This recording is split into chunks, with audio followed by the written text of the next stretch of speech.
Today we're going to be installing vinyl mini blinds. They're super fast, super simple, and you'll be having these installed in no time. The ones you get from the store might not be the right size, so I'll show you 5 ways from my least to favorite way to cut these down. But I'll pixelate the last one just to tease you a little bit. Number 1, before you even go to the store, go ahead and get your measurements so you know what to buy. You could see mine's just a hair over 43 inches. Get your width, but then also get your height as well. Whatever your width is, take a 1/4 inch off that number to account for the end caps as well as a little wiggle room. You can get by with taking a little bit off of one side, but your eyes will start picking up a pattern if you do too much, so it's best just to take it off of both sides. For instance, I needed 3 inches off these blinds, so I took 1.5 inch from one side and 1.5 inches off the other side. One tip when it comes to taping, make sure you squeeze the blinds together. Tape helps with the quality of the cut as well as cleanup, so you don't end up with a mess on the floor like this. Summon your favorite cordless tool. I would not recommend a hacksaw being your favorite cordless tool. It takes forever. Get that thing out of here. A fine-tooth blade is preferred, but you can see here in the Sawzall, a coarse one works fine. A Sawzall is like a hand grenade. Effective, but a little hard to control. A jigsaw slices through like a hot knife through, well, you already know. And the ease at which the circular saw just whizzes right on through is almost as easy as liking and subscribing. But nothing beats the miter saw.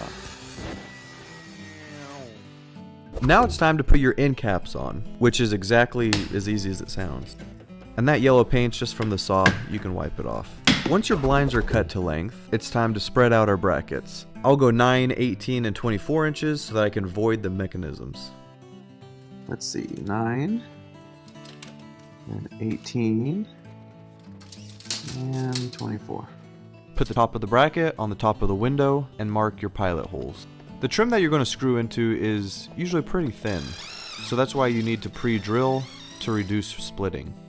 One thing to take note here is that the bracket can slide back and forth.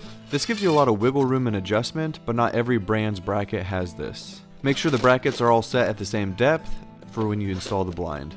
Once you get good enough, you don't really need your bracket to mark. You can skip that and just go ahead and drill the distance.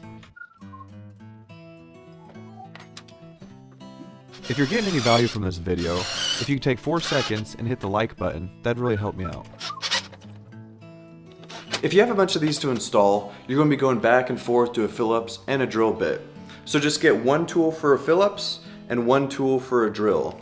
And that way, it'll be more efficient. Plus you get to walk around with 2 guns on your hips like Clint Eastwood, ready to grab leather at any moment. Anywho, installing the blinds on the bracket are probably the trickiest part, but it's not too bad when you understand it. Your bracket's already installed up there, so what you want to do is take your blinds, get the top channel in, and then rock it back like I'm doing here. It's a little hard to explain, but you'll get it once you see it.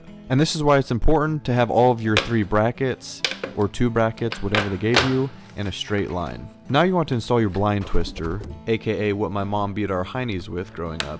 Yow! Whether you're installing blinds or anything else, you have to have good tools and a tool bag, or else it's just not fun. Feel free to check out my tool bag tour if you click or tap right here, and don't forget to hit this to subscribe.